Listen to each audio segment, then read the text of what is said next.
मित्रों को जय जय सिया राम। प्रभु श्री राम की कृपा हमारे सभी मित्रों पर बनी रहे, यही हमारी मंगल कामना है।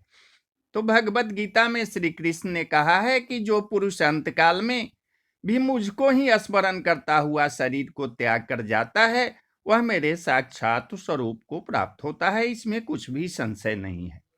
हे कुंती पुत्र अर्जुन, यह मनुष्य जिस जिस भी भाव को स्मरण करता हुआ शरीर का त्याग करता है, उसको ही प्राप्त होता है, क्योंकि वह उसी भाव से भावित रहता है। तो आइए मित्रों, आज हम अजामिल की कथा आपको सुनाते हैं।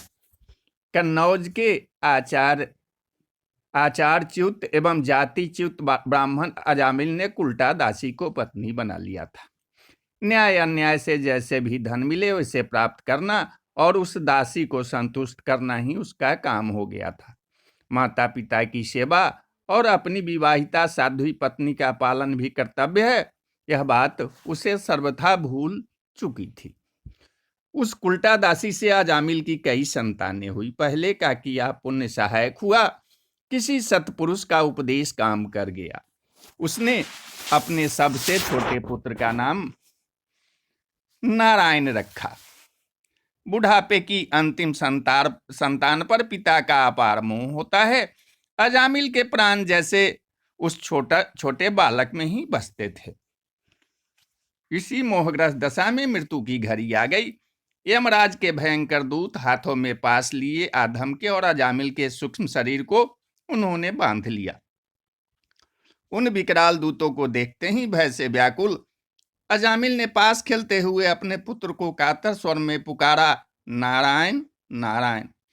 नारायण एक मरणासन प्राणी की यह कातर पुकार सुनी भगवत पार्षदों ने दौड़ पड़े। यमदूतों का पास उन्होंने छिन्न भिन्न कर दिया। बेचारे यमदूत हक्के बक्के देखते रह गए। उनका ऐसा अपमान कहीं नहीं हुआ था। साहस करके वे भगवत पार्षदों से बोले, आप लोग कौन हैं? हम तो धर्मराज के सेवक हैं। उनकी आज्ञा से पापी को उनके समक्ष ले जाते हैं। आप हमें अपने कर्तव्य पालन से क्यों रोकते हैं? सही हो, भगवत पार्षदों ने फटकार दिया। तुम धर्मराज के सेवक सही हो, किंतु तुम्हें धर्म का ज्ञान ही नहीं है।